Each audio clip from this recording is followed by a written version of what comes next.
Welcome to G3 media. ముందుగా headlines చూద్దాం. నిర్మాతలు 20% లాభం కార్మికులకు ఇవ్వాల్సిందే అని వెల్లడి.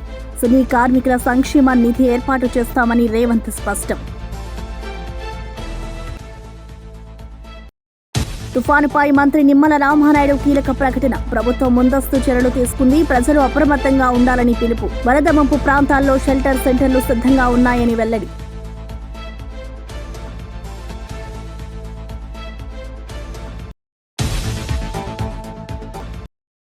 బీహార్ మహాగఠబంధన్ భారీ హామీలతో మేనిఫెస్టో విడుదల. ప్రతి ఇంటికో ఉద్యోగం, పాత పెన్షన్ పథకం పునరుద్ధరణ, 200 యూనిట్ల ఉచిత విద్యుత్, ప్రజా సంక్షేమానికి ప్రాధాన్యత అని వ్యాఖ్య.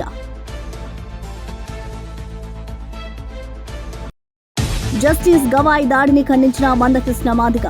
దళితుల ఆత్మగౌరవ ప్రదర్శన విజయవంతం చేద్దామని పిలుపు. సుప్రీంకోర్టు ఎందుకు స్పందించలేదు అని మందకృష్ణ ప్రశ్న. దాడి చేసిన వారిపై కేసులు నమోదు చేయాలని డిమాండ్. హైదరాబాద్ నగరంలో రాత్రి నుంచి వర్షం తీవ్రంగా వెల్లువెత్తింది. అమీర్పేట్, ఎస్ఆర్ నగర్, సనత్ నగర్, బంజారాహిల్స్ వంటి ప్రముఖ ప్రాంతాల్లో వర్షం స్పష్టమైన జోరు కనిపిస్తోంది. వానతో రోడ్లపై నీరు నిలిచిపోయి రవాణా వ్యవస్థలో ఆటంకాలు ఏర్పడడంతో ట్రాఫిక్ మెల్లగా ప్రయాణిస్తోంది. స్థానిక పార్కింగ్ ప్రాంతాలు, బస్టాప్లు తడిసి మరియు మురికి నీటి వల్ల ఇబ్బందికి గురవుతున్నాయి. మున్సిపల్ విమాన టీంలు డ్రైనేజీలను క్లియర్ చేయడానికి పనిచేస్తున్నాయి. ప్రజలకు అతి ఆవశ్యక ప్రయాణాలకి వెళ్లాలని, నీటిగా మారిన వీధులలో నడవద్దని అధికారులు హెచ్చరించారు. విద్యుత్ సరఫరా సమస్యలు ఎదురైతే 1900 నెంబర్లకు సమాచారం ఇవ్వాలని, పాత అవకాశ మార్గాల్లో ప్రత్యేక జాగ్రత్తగా ఉండమని నియంత్రణ కక్షలు పిలిపిస్తాయి. ఈ వర్షం ఇంకా ఊపిరాళ్లకుండా కొనసాగితే నగర పాలక సంస్థ తక్షణ చర్యలు తీసుకుంటుందని అధికారులు తెలియజేశారు. సినీ పారిశ్రామిక రంగానికి సంబంధించిన ప్రశ్నలకు స్పందిస్తూ సీఎం రేవంత్ రెడ్డి ప్రకటించారు. టికెట్ రేట్లను పెంచే నిర్ణయం తీసుకుందంటే ఆ అడ్జస్ట్మెంట్లో కనీసం 20% లాభం పరిశ్రమలోని కార్మికుల సంక్షేమానికి పోగొట్టాలని ఆయన తేల్చి చెప్పారు.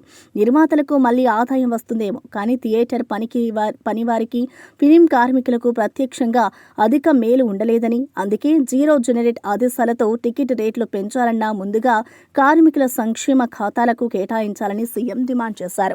ఈ ప్రక్రియ ద్వారా కార్మికులకు జీత సర్దుబాటు, బోనస్, సకాలీన వర్కింగ్ క్యాపిటల్ వంటి ప్రయోజనాలు కల్పిస్తామని అన్నారు. చిత్ర పరిశ్రమలో పారదర్శకత, కార్మికుల హక్కుల పరిరక్షణపై ప్రభుత్వం తక్షణమే దృష్టి పెట్టాలని రేవంత్ తెలిపారు.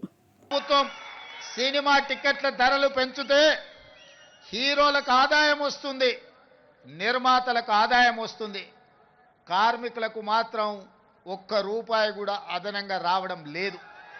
అందుకే ఈ వేదిక మీద నుంచి మీకు మాట ఇస్తున్నా, ఆ ఆదాయంలో 20% కార్మికులకు ఇస్తేనే రాష్ట్ర ప్రభుత్వం జీవో ఇస్తుంది.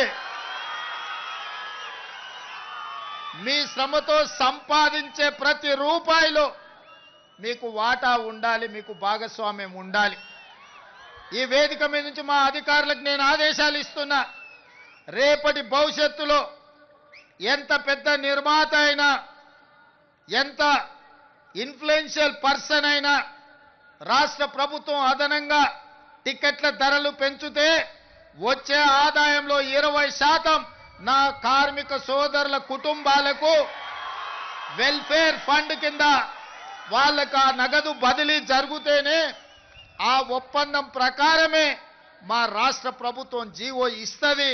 ఈ నిబంధనలు నేను సవరిస్తానని చెప్పి ఈ సందర్భంగా కార్మిక సోదరు అధికార ప్రతినిధి డాక్టర్ కొనగాల మహేష్ ఇటీవల పబ్లిక్ స్టేజ్ లో కీలక వ్యాఖ్యలు చేశారు. ఆయన ప్రకారం పుట్ట మధు వంటి నేర సామ్రాజ్య నిర్మాణాలు కూలిపోవడం వల్ల సంబంధిత వర్గాలు భయభవనలో పడి అధికార పార్టీలపై అసత్య ఆరోపణలను విసురుకుంటున్నట్లు అన్నారు. ఐటీ శాఖ మంత్రి శ్రీధర్బాబు పైన నిరాధార ఆరోపణలు చేయడం రాజకీయ కేంద్రీత ఉద్దేశంతోనే జరుగుతుందని అన్నారు. నిజమైన దర్యాప్తు, పూర్ణ సమాచారం లేకుండా వ్యక్తుల మీద ఆరోపణలు పెడితే ప్రజా చైతన్యానికి హానికరమని, న్యాయ పద్ధతులను తప్పకుండా పాటించాలని డాక్టర్ మహేష్ విజ్ఞప్తి చేశారు. కేసు పరంగా ముద్రపడిన విషయాలను విచారించిన తర్వాత మాత్రమే బహిరంగ ఆరోపణలు చేయాలన్నారు. రాజకీయ ప్రతిపక్షాల ఉద్యమాలు ప్రజాస్వామ్యానికి అవసరమేమో, కానీ అక్రమ ఆరోపణలతో వ్యక్తులు తప్ప వారు చేయరాదని ఆయన సూచించారు. నాగమణి అడ్వకేట్ దంపతుల యొక్క ఆత్మలు సిబిఐ రూపంలో వెంటాడుతున్నటువంటి వ్యక్తి, పట్టపగలు నరి రోడ్డు మీద ఇద్దరు అడ్వకేట్ దంపతులను హత్య చేసినటువంటి వ్యక్తి, హత్యకి పురిగొల్పినటువంటి వ్యక్తి, ఇలాంటి ఒక హంతకుడు, ఒక బ్లాక్ మెయిలర్, ఒక రౌడీ, ఆ సంస్కారంలో, సాంప్రదాయాల్లో, ప్రజాస్వామ్య విలువలలో అత్యున్నత శిఖరంగా ఉన్నటువంటి దుద్దిల్ల కుటుంబం, పెద్దలు దుద్దిల్ల శ్రీపాదరావు గారు, స్వర్గీయ శ్రీపాదరావు గారు గాని, ఈ రోజు మంత్రివర్యులు దుద్దిల్ల శ్రీధర్ బాబు గారు గాని, వీళ్ళిద్దరి మీద, వారి కుటుంబం మీద ఏదైతే మాట్లాడుతున్నాడో అది మతి భ్రమించి పిచ్చెక్కి మాట్లాడుతున్నట్టుగానే భావించాలి. ఎందుకంటే ఆయన 10 ఏళ్ల పాపాల పుట్ట పలిగింది. ఆయనను వామన్ రావు నాగమణి దంపతుల ఆత్మలు వేటాడుతున్నాయి కాబట్టి సిబిఐ ఎంక్వైరీకి సుప్రీంకోర్టు ఆర్డర్ చేసిన వెంటనే సిబిఐ శ్రేణులన్నీ కూడా మంత్రి నియోజకవర్గంలో గల్లీ గల్లీ గాలించి చివరికి కింగ్ పిన్ అయినటువంటి పుట్టమధు దగ్గరికి కాళ్ళ కిందికి నీళ్లు వచ్చినాయి కాబట్టి దాన్ని డైవర్ట్ చేయడానికి మంత్రి గారి మీద లేనిపోని నిరాధారమైన అసత్యమైన ఆరోపణలు చేస్తున్నట్టుగా మనం చూస్తున్నాం. అసలు ఎవరు ఈ పుట్టమధు, అంతకుముందు మంత్రి ఎట్లుండే, ఈ విషయాలు కూడా రాష్ట్ర ప్రజానీకానికి, మంత్రి ప్రజానీకానికి కూడా తెలవాల్సిన అవసరం ఉంది. మంత్రి అసలు పేరు మంత్రపురి. అంతకుముందు వేదోచ్చరణల మధ్యన వేద మంత్రాలతోని, ప్రకృతి సౌందర్యాలతోని, గోదావరి నదీ ప్రవాహాలతోని ఒక ప్రకృతి అందమైనటువంటి ఒక వరంగా మంత్రిని ఆ రోజు విరాజిల్లినటువంటి సందర్భం. ఎప్పుడైతే పుట్టమధు ఫస్ట్ టైం ఎమ్మెల్యే అయిందో 2014లో అరాచకాలు, ఆగడాలు, రౌడీలు, గాంజాయి, తర్వాత హత్యలు, అక్రమ ఇసుక రవాణా, వీటికి అడ్డాగా మార్చి పడేసిన ఒక 5 సంవత్సరాలు వాళ్ళ బీఆర్ఎస్ ప్రభుత్వం రూలింగ్ లో ఉన్నప్పుడు వీటన్నిటి అసాంఘిక కార్యక్రమాలు, అవినీతి కార్యక్రమాలు, ప్రకృతి సంపదను దోచుకునే కార్యక్రమాలతో పాటు అక్కడున్న ప్రశాంత వాతావరణాన్ని చెడగొట్టి మంతని నడి రోడ్డు మీద అడ్వకేట్ దంపతులను హత్య చేసినప్పుడైతే ఇది మరో బీహార్ లాగా మార్చిండు వీడు. మోంతా తుఫాన్ సంబంధించి జిల్లా అధికారులతో నిర్వహించిన సమీక్షలో జోనల్ స్పెషల్ ఆఫీసర్ ఆర్పి సిసోడియా ప్రజలనే అత్యధికంగా ప్రాధాన్యంగా తీర్చిదిద్దాలని అన్నారు. తుఫాన్ తీవ్రత కారణంగా ప్రజలు 3 రోజులు ఇళ్లలోనే ఉండి అనవసర ప్రయాణాలు చేయవద్దని ఆయన స్పష్టం చేశారు. అన్ని సామర్థ్య బలగాలు, రెవెన్యూ కంట్రిబ్యూట్, వైద్య సేవలు, పోలీసు బృందాలు సమన్వయంతో సిద్ధంగా ఉంటాయని తెలియజేశారు. తుఫాన్ ప్రభావిత ప్రాంతాలకు షెల్టర్, తక్షణ సహాయం ప్యాకెట్లు పంపిణీ చేయడానికి నిర్మాణాత్మక చర్యలు చేపట్టామని వివరించారు. ప్రజలు అధికారులకు సహకరించి ఎమర్జెన్సీ కాల్ల ద్వారా సూచనలు అందించాలని, స్థానిక అధికారుల ఆదేశాలు పాటించాలని సిసోడియా కోరారు. అధికారులు ప్రతి 6 గంటలకు పరిస్థితి రిపోర్ట్ చేయాలని ఆదేశించారు. ఇప్పుడు చూడండి షెడ్స్ ఉన్నాయి కదా, క్యాట్ షెడ్స్ ఉన్నాయి పైన, గ్లాస్ బేసెస్ దగ్గర ఉన్నాయి. అవి ఇప్పుడు వచ్చి విండ్కి అది ఎగిరిపోతాయి. సో దాని మీద వెయిట్ పెడితే ఉంటాయని చెప్పేసి అది ఒకసారి స్టాండ్ చెక్ చేసుకోమని చెప్తాను. ఇప్పుడు స్టార్ట్ చేయండి. ఇప్పుడు వర్క్ చేస్తాను. Now only started. Let's go.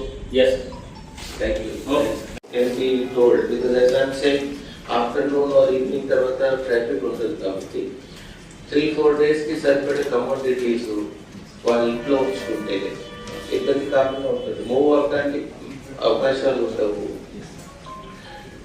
Kerosene lamps because current 100% పోతుంది. కెరోసిన్ ల్యాంప్స్, క్యాండిల్స్ అడిక్వేట్ గా వాళ్ళ దగ్గర పెట్టుకుంటే బెటర్.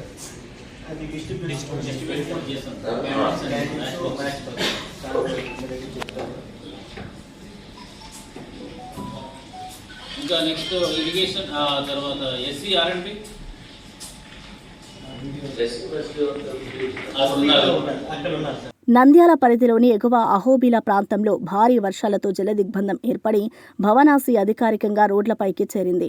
నల్లమల కొండలపై నుంచి విరివిరి నీరుపాట్లు మళ్లీ దిగడంతో పాత రహదారులు, పౌర సదుపాయాలపై భారీ ప్రభావం చూపిస్తోంది. స్థానిక ప్రజలు రాకపోకలు నిలిచిపోయినట్లు, పంటలు, జనావాస ప్రాంతాలు నీటముడిగాయని నివేదించారు. అధికారులు అలర్ట్ అవుతూ దిగజారిన స్తబ్దరహిత ప్రాంతాల్లో జలాన్ని లీడౌట్ చేసే పనులకు జేసీబీలు, డ్రైన్ క్లీనింగ్ యంత్రాలు మోహరించాయి. ప్రజలకు ఎవరికి ప్రమాదం ఉందో తెలుసుకుంటూ తక్షణ సహాయ కేంద్రాలు ఏర్పాటు చేయడంతో పాటు రక్షణ బృందాలు ప్రజలను సురక్షిత స్థానాలకు తరలిస్తున్నారు. వర్షం తక్కువగా ఇన్ఫెక్షన్ చేసి మళ్లీ పరిస్థితిని సాధారణ స్థితికి తెచ్చేందుకు పథకాలు అమలవుతాయని జిల్లా అధికారులు హామీ ఇచ్చారు.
ప్రస్తుతం తుఫాన్ తీవ్రత తగ్గగానే ప్రభుత్వం తక్షణ సహాయక చర్యలు ప్రారంభిస్తుందని అధికారిక వర్గాలు తెలిపాయి.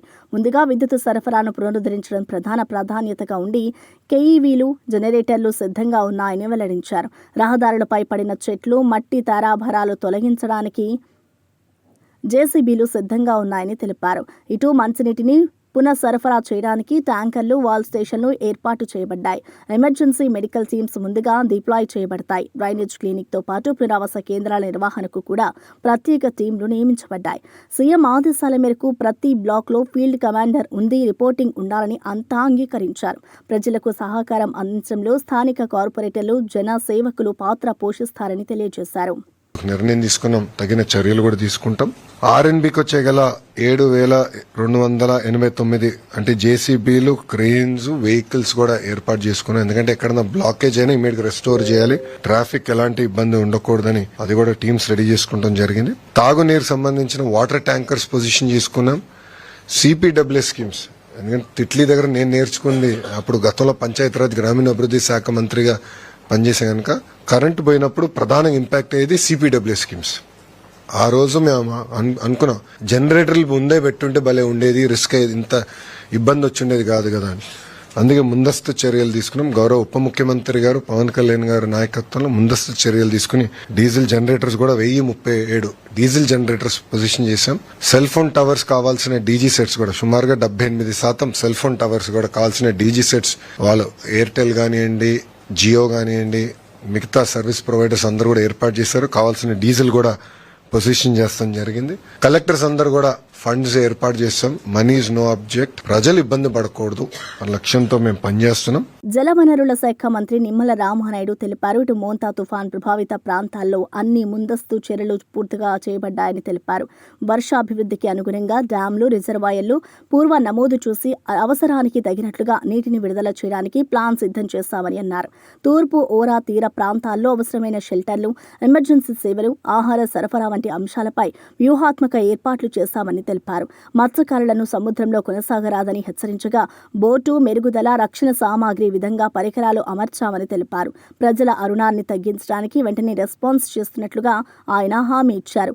అటువంటివి పూర్తయ్యాక తుఫాన్ తీరిన వెంటనే పునరుద్ధరణ పనులు కూడా మొదలవుతాయని తెలిపారు. కూడా ఈ యొక్క తుఫాన్ ప్రభావం దృష్ట్యా 24 గంటలు కూడా హెడ్ క్వార్టర్ లో ఉండి ఎప్పటికప్పుడు సమీక్షించుకుంటూ ఉండాలని చెప్పేసి స్పష్టంగా వాళ్ళకు ఆదేశించడం గాని, అదేవిధంగా ఏదైతే చెరువులు గాని, కాలువలు గాని, డ్రైన్స్ గాని, రిజర్వాయర్స్ గాని ఏవైతే ఉన్నాయో ఎప్పటికప్పుడు పొంగకుండా చూసుకోవడంతో పాటుగా ఎక్కడైనా గండ్లు పడినా వెంటనే వాటిని పునర్నిర్మాణం చేసేటువంటి విధంగా, దానికి తగిన విధంగా ముందు జాగ్రత్తగానే ఎక్కడికక్కడ శాండ్ బ్యాగ్స్ గాని, సర్వి బాధలు గాని, దానికి కావాల్సినటువంటి ఫ్లడ్ మెటీరియల్ ఏదైతే ఉందో దాన్ని ముందుగానే సమకూర్చుకోమని చెప్పడం జరిగింది. వాటితో పాటుగా ఏదైతే గేట్లు గాని, స్లూయిజెస్ గాని ఏవైతే ఉన్నాయో వాటన్నిటినీ కూడా సక్రమంగా పనిచేస్తున్నాయో లేదో ముందుగానే చెక్ చేసుకోమని చెప్పడం కూడా జరిగిందని చెప్పి. ఇక నెల్లూరు జిల్లా పరిధిలో రోజుల పాటు విరామం లేకుండా వర్షం కొనసాగడంతో తాలూకు పలు కాలనీలు పూర్తిగా మునుగుతున్నాయి.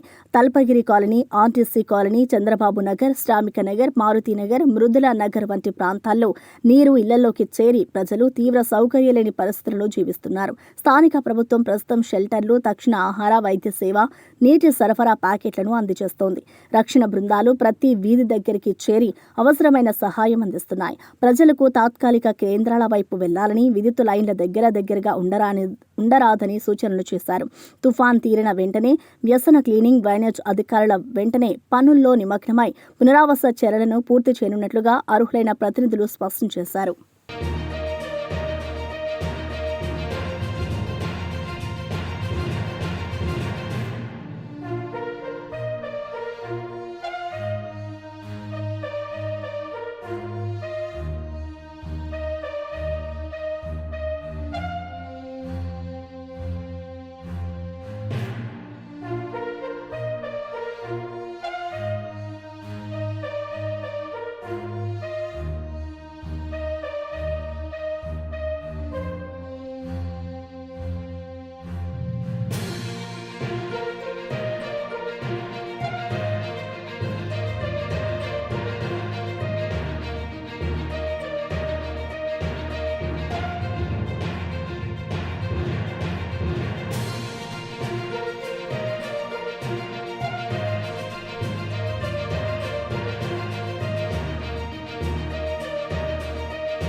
రాష్ట్ర హౌసింగ్ కార్పొరేషన్ ఎండీ గౌతమ్ ప్రకటించిన ప్రకారం ఇందిరమ్మ ఇళ్ల లబ్ధిదారులకు ఇసుక సరఫరా సక్రమంగా జరగడానికి ప్రత్యేక యాప్ను ప్రారంభం చేయనున్నట్లు తెలిపారు. ఈ యాప్ ద్వారా లబ్ధిదారులు త్వరగా పారదర్శకంగా ఇసుక ఆర్డర్లు చేయగలరు మరియు స్టేటస్ ట్రాకింగ్ చేయగలుగుతారు. ఇప్పటివరకు లబ్ధిదారుల ఖాతాల్లో 2,562 కోట్ల అనుమతుల జమలు జరిగినట్లు ఆయనే వెల్లడించారు. ప్రాజెక్టుల నిర్మాణ పనులు వేగంగా కొనసాగుతోందని, నిర్మాణ నాణ్యత, సరఫరా శ్రద్ధగా పరిశీలిస్తున్నామని తెలిపారు. లబ్ధిదారుల ఇబ్బందుల నివారణకు ప్రత్యేక హెల్ప్ లైన్ కూడా ఏర్పాటవుతుందని, ప్రభుత్వం పట్టణాలు, గ్రామీణ ప్రాంతాల్లో సమగ్ర రీతిలో ఇళ్ల నిర్మాణ లక్ష్యాన్ని వేగవంతం చేస్తుందని ఎండీ గౌతమ్ స్పష్టం చేశారు.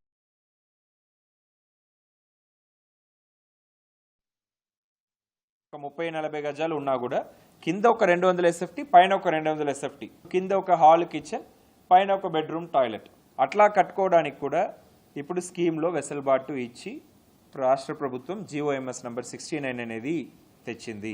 వందలాది మంది ఈ జీవోతో బెనిఫిట్ అవుతారు.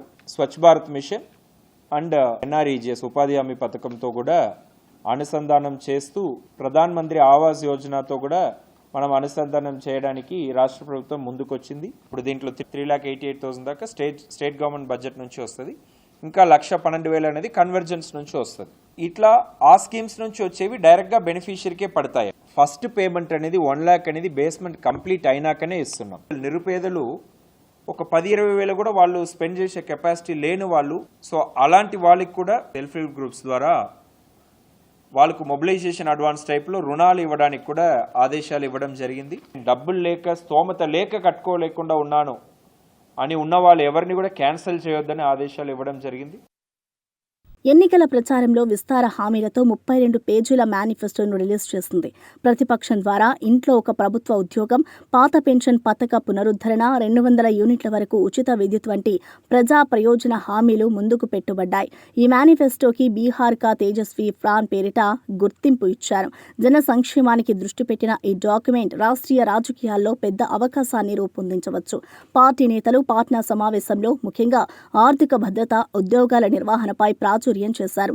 తీరతపడి మేనిఫెస్టో వాస్తవ సాధ్యంపై ఉండేందుకు అమలు ప్రణాళిక, ఫైనాన్షియల్ మోడల్ కూడా ప్రజలకు చూపించాల్సిన అవసరం ఉన్నట్లు విశ్లేషకులు సూచిస్తున్నారు.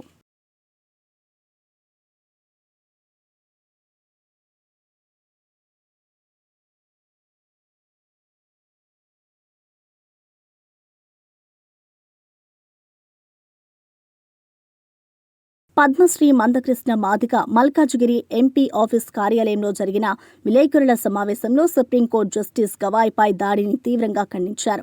ఆది సామాజిక న్యాయానికి పెద్ద నమ్మకానికి కఠిన గాయం చేసిందని అన్నారు.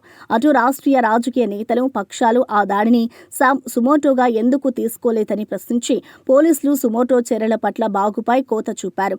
నాటి నిరాశనార్హ పరిస్థితుల పట్ల సమస్త పక్షాలు సమానంగా స్పందించాల్సిన అవసరం ఉందని ఆయన డిమాండ్ చేశారు. ఈ నేపథ్యంలో నవంబర్ 1న హైదరాబాద్లో దళితుల ఆత్మగౌరవ ప్రదర్శన విజయవంతంగా నిర్వహించాలని మాదిగ పిలుపునిచ్చారు. సమాజంలో న్యాయ పరిరక్షణకు ప్రతి పౌరుడి భాగస్వామ్యం అవసరమని ఆయన గుర్తు చేశారు. దాడికి పాల్పడ్డ వ్యక్తి దాడి చేస్తాను అంటుండు. ఈ రోజు వరకు కూడా అది పెడుతున్నాడు. దాడి చేసిన వ్యక్తి పట్ల వెంటనే సుమోటో కేసు నమోదు చేసి చర్యలు చేపడతారు. మీరు సుమోటో కేసు నమోదు చేయలేదు. నేను మళ్ళీ దాడి చేస్తామని ఆయన మాట్లాడుతున్నాడు. ఇక రాజ్యాంగం నిన్న కాక మొన్న వారం రోజుల క్రితము దాడి జరిగిన తర్వాత అన్ని రాజకీయ పార్టీలు ఖండించినాయి. దాడిని ఖండించిన రాజకీయ పక్షాలు, ఇది న్యాయ వ్యవస్థ మీద దాడి అని చెప్పి మాట్లాడిన రాజకీయ పక్షాలు, ఇది రాజ్యాంగం మీద జరిగిన దాడిగా మాట్లాడిన రాజకీయ పక్షాలు, ఇది కుల వ్యవస్థతో జరిగిన దాడిగా మాట్లాడిన రాజకీయ పక్షాలు, మరి అంత దాడికి పాల్పడ్డ ఆ వ్యక్తి పట్ల చట్టపరమైన చర్యలు ఉండాలి, కేసు నమోదు చేయాలని చెప్పి ఎందుకు మాట్లాడతలేవు? దీన్ని బట్టి ఈ దేశంలో రాజ్యాంగాన్ని గౌరవించే వాళ్లకు, చట్టాలకు విలువనిచ్చే వాళ్లకు మధ్యలో, రాజ్యాంగాన్ని ధిక్కరించే వాళ్లకు, చట్టాలను లెక్క చేయని వాళ్ళకి మధ్యలో ఒక సంగ్రామం జరుగుతుంది. ఆ సంగ్రామమే మొదటి రూపంగా రేపు నవంబర్ 1వ తారీఖు నాడు హైదరాబాద్లో మా ఆత్మగౌరవ ప్రదర్శన చేయబోతున్నాం. ఖచ్చితంగా ఈ దేశంలో ప్రతి దళితుడు తమ ఆత్మగౌరవంతో జీవించే స్థాయికి తీసుకెళ్లడానికి, వివక్షకు అంట్రాంతానికి గురవుతున్న దళిత వర్గాలకు ఒక చైతన్యం నింపడానికి, చట్టాలను ధిక్కరించే వాళ్ళను, రాజ్యాంగాన్ని ధిక్కరించే వాళ్ళను చట్టాల పరిధిలో శిక్షలు పడేంత వరకు, ఎవరైతే రాజ్యాంగాన్ని ధిక్కరిస్తామంటుండ్రో, ఎవరైతే చట్టాలను లెక్క చేయమంటుండ్రో వాళ్ళను రాజ్యాంగ చట్ట పరిధిలో వాళ్ళకు శిక్షలు వేసేంత వరకు ఈ పోరాటాన్ని ముందుకు నడిపించే బాధ్యత మేము తీసుకుంటాం. అందులో భాగమే నవంబర్ 1వ తారీఖు నాడు దేశం ఇటు చూసే విధంగానే, ప్రపంచం ఇటు చూసే విధంగానే ఈ దేశంలో దళిత వర్గాలు ఎక్కడున్నా, ఈ దేశంలో ప్రపంచంలో దళిత వర్గాలు ఎక్కడ జీవిస్తున్నా వాళ్ళు ఆవేదనతో ఉన్నారు. ఇప్పుడు చీఫ్ జస్టిస్ దళితుడి మీద దాడి జరిగితేనే చట్టాలు పనిచేస్తలేవు, ఇక మా సామాన్య దళిత పరిస్థితులు ఏంది అని చెప్పి ప్రపంచంలో ఎక్కడున్నా, ఈ దేశంలో ఢిల్లీ నగరంలో ఉన్నా, హైదరాబాద్లో ఉన్నా, మారుమూల గ్రామంలో ఉన్నా దళితులు ఆందోళనకు గురవుతున్నారు. ఇప్పుడు సీజే మీద దాడి చేస్తేనే చట్టాలు వర్తించలేదు కదా, భవిష్యత్ రోజుల్లో రేపు మా మీద దాడులు చేసినా, మమ్మల్ని ఏదైనా చేసినా ఈ చట్టాలు వర్తించవు కదా అని చెప్పి ఆందోళనతో ఉన్నారు. ఆందోళనతో ఉన్న వాళ్ళందరినీ కూడగట్టడం కోసం, ఆందోళన గురవుతున్న దళిత వర్గాలను ఒక ఆత్మస్థైర్యం నింపడం కోసం, ఈ దేశంలో రాజ్యాంగాన్ని గౌరవించే వాళ్ళకే చోటు ఉంటుంది, చట్టాలను గౌరవించే వాళ్ళకే చోటు ఉంటుంది, రాజ్యాంగాన్ని ధిక్కరించే వాళ్ళకు చోటు ఉండదని చెప్పడం కోసం ఒక ప్రజాస్వామిక ఉద్యమాన్ని చేస్తున్నాం. మీ అన్నగా చెప్తున్నాం, నిన్నగాక మొన్న మహారాష్ట్ర ప్రభుత్వం ముందు, మహారాష్ట్ర ముఖ్యమంత్రి ఫడ్నవీస్ గారి ముందు ఒక ప్రముఖ మావోయిస్టు లొంగిపోయాడు. గుంటూరు పశ్చిమ నియోజకవర్గంలో అత్యవసర పరిస్థితులకు సిద్ధంగా 23 పునరావాస కేంద్రాలు ఏర్పాటు చేశారు. మిర్చియాడ్, పుల్లయ్య స్కూల్, చిన్మయి స్కూల్ వంటి కేంద్రాలు ప్రజాసభ్యులతో నిండి ఉండగా ఒక్క పుల్లయ్య హై స్కూల్లోనే సుమారు 180 మంది తరలించబడ్డారు. ఎమ్మెల్యే గల్లా మాధవి సమగ్ర సహాయ చర్యలను నిర్వహిస్తూ రాత్రి నుంచి ఆహారం, నీరు, టిఫిన్, వైద్య సేవలు అందిస్తున్నట్లు తెలిపారు. ప్రతి కేంద్రంలో టాయిలెట్లు, శానిటేషన్, త్రాగునీటి ఏర్పాట్లు ఉన్నాయి. పునరావాస సమయంలో అవసరమైన సామాగ్రి సమర్పణకు అధికారులు పార్టీ కార్డర్ గుర్తింపు చేసిన సహాయ తనివీలు నిర్వహిస్తున్నారు. తుఫాన్ తీరిన వెంటనే డ్రైనేజ్, క్లినిక్, డిస్టిలేషన్ పనులు మినహాయింపు లేకుండా చేపడతామని హామీ ఇచ్చారు. ప్రజలు ఎలాంటి అవసరం ఎదురైతే నోట్ ఫోన్ స్థానిక కార్యాలయాన్ని సంప్రదించాలని రిజిస్టర్ అధికారులు తెలియజేశారు. అందరికీ నమస్కారం అండి. మరి రేందా తుఫాన్ నేపథ్యంలో మన గుంటూరు పశ్చిమ నియోజకవర్గంలో కాస్త లోతట్టు ప్రాంతాల వాళ్ళందరినీ కూడా పునరావాస కేంద్రాలకు తరలించడం జరిగింది. మరి అటు కోస్తా, రాయలసీమ వైపు లాగా కాకుండా ఇటు కొంత మేర తక్కువగానే ఉంది. దాని నేపథ్యంలోనే అవసరమైన రీహాబిలిటేషన్ సెంటర్స్ అన్నీ కూడా ఏర్పాటు చేశాము. పశ్చిమ నియోజకవర్గంలో దాదాపుగా 23 రీహాబిలిటేషన్ సెంటర్స్ని ఏర్పాటు చేసుకున్నాము. ఇప్పటికే దాదాపుగా 3 రీహాబిలిటేషన్ సెంటర్స్ పూర్తిగా నిండిపోయి ఉన్నాయి. మిర్చియాడ్ వైపు ఒకటి, ఇక్కడ పుల్లయ్య స్కూల్ ఒకటి, అదేవిధంగా చిన్మయ స్కూల్ ఒకటి, ఇలా 3 కూడా ఇప్పటికే నిండిపోయి ఉన్నాయి. ఈరోజు పుల్లయ్య హై స్కూల్లో ఉన్నాం ప్రస్తుతానికి. ఇక్కడ దాదాపుగా 180 మంది చేరుకోవడం జరిగింది. వారు రాత్రి నుంచే ఇక్కడ ఉండడం జరిగింది. రాత్రి సాంబార్ రైస్ మరియు కర్డ్ రైస్ అందించడం జరిగింది అధికారులందరూ కూడా. పొద్దున కూడా టిఫిన్, మరి ఇప్పుడు లంచ్ కూడా ప్రొవైడ్ చేస్తామంటున్నారు. అందరూ సౌకర్యంగా ఉన్నారు. సరిపడా టాయిలెట్స్ అవన్నీ కూడా ఉన్నాయి. శానిటేషన్ కూడా ఎప్పటికప్పుడు క్లీన్ చేస్తూ ఉన్నారు. వాటర్ కూడా మంచిగా సురక్షితమైన మంచినీరే వీళ్ళకి అందరికీ అందిస్తూ ఉన్నారు. వాళ్ళు కూడా అన్నీ బాగానే ఉన్నాయి, సౌకర్యాలన్నీ బాగానే ఉన్నాయని చెప్పడం జరుగుతుంది. ప్రధానంగా 36వ డివిజన్ నుంచి రైలు కట్ట ప్రాంతం మీద ఉంటున్న నివాసితులందరూ కూడా ఈరోజు ఇక్కడ ఈ పునరావాస కేంద్రానికి చేరుకోవడం జరిగింది. ఇంకా కూడా సాయంత్రానికి దాదాపుగా ఇంకొక 60-70 మంది వచ్చే అవకాశం ఉంది అని చెప్పి ఇక్కడ అధికారులు, సచివాలయ సిబ్బంది, మా యొక్క క్యాడర్ మొత్తం అందరూ కూడా అంచనా వేసి వారికి సౌకర్యమైనవన్నీ కూడా అందుబాటులో తీసుకొస్తున్నారు. మరి ముఖ్య అవసరాలైన మెడిసిన్స్ కూడా ఇక్కడ ఏర్పాటు చేసి వాళ్ళకి అందించే ప్రయత్నం చేస్తున్నాము. చంటి పిల్లలు ఉన్నారు, వాళ్ళకి పాలు అవి కూడా ఇస్తున్నారు. అదేవిధంగా మనకు ఒక ప్రెగ్నెంట్ ఉమెన్ కూడా ఉన్నారు, ఆవిడకి కూడా స్పెషల్ కేర్ తీసుకోవడం జరుగుతుంది. ఏదేమైనా ఈ 2 రోజులు కూడా అందరూ అప్రమత్తంగా ఉండాలి. ఎలాంటి ఏ అవసరాలతో వచ్చినా కూడా ఇటు నోడల్ ఆఫీసర్లకు కానివ్వండి, మా క్యాడర్ కానివ్వండి, లేదంటే గుంటూరు పశ్చిమ ఆఫీసుకి కానివ్వండి, కాల్ చేస్తే త్వరితగతిన మేము వచ్చి వాళ్ళకి సహాయ సహకారాలు అందిస్తాము.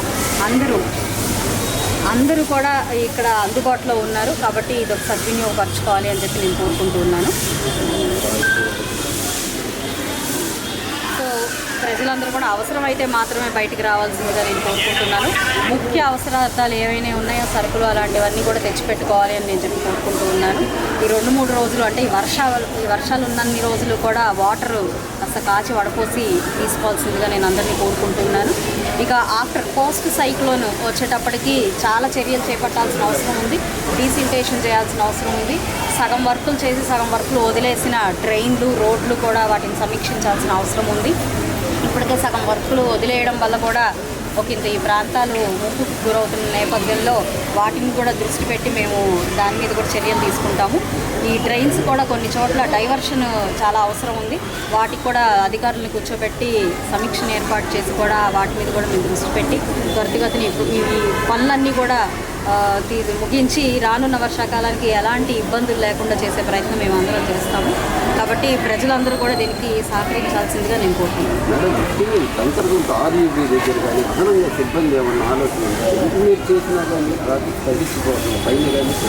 ఇప్పుడు ఎటు చూసినా కూడా బులెటిన్ ముగించే ముందు హెడ్లైన్స్ మరోసారి చూద్దాం. నిర్మాతలు 20% లాభం కార్మికులకు ఇవ్వాల్సిందే అని వెల్లడి. సినీ కార్మికుల సంక్షేమ నిధి ఏర్పాటు చేస్తామని రేవంత్ స్పష్టం. తుఫానుపై మంత్రి నిమ్మల రామానాయుడు కీలక ప్రకటన. ప్రభుత్వం ముందస్తు చర్యలు తీసుకుంది. ప్రజలు అప్రమత్తంగా ఉండాలని పిలుపు. వరద ముంపు ప్రాంతాల్లో షెల్టర్ సెంటర్లు సిద్ధంగా ఉన్నాయని వెల్లడి.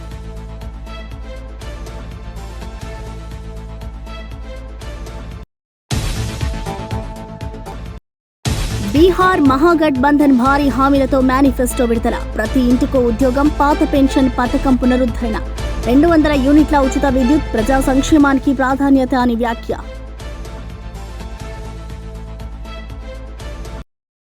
జస్టిస్ గవాయ్ దాడిని ఖండించిన మందకృష్ణ మాదిగ. దళితుల ఆత్మగౌరవ ప్రదర్శన విజయవంతం చేద్దామని పిలుపు. సుప్రీంకోర్టు ఎందుకు స్పందించలేదు అని మందకృష్ణ ప్రశ్న. దాడి చేసిన వారిపై కేసులు నమోదు చేయాలని డిమాండ్.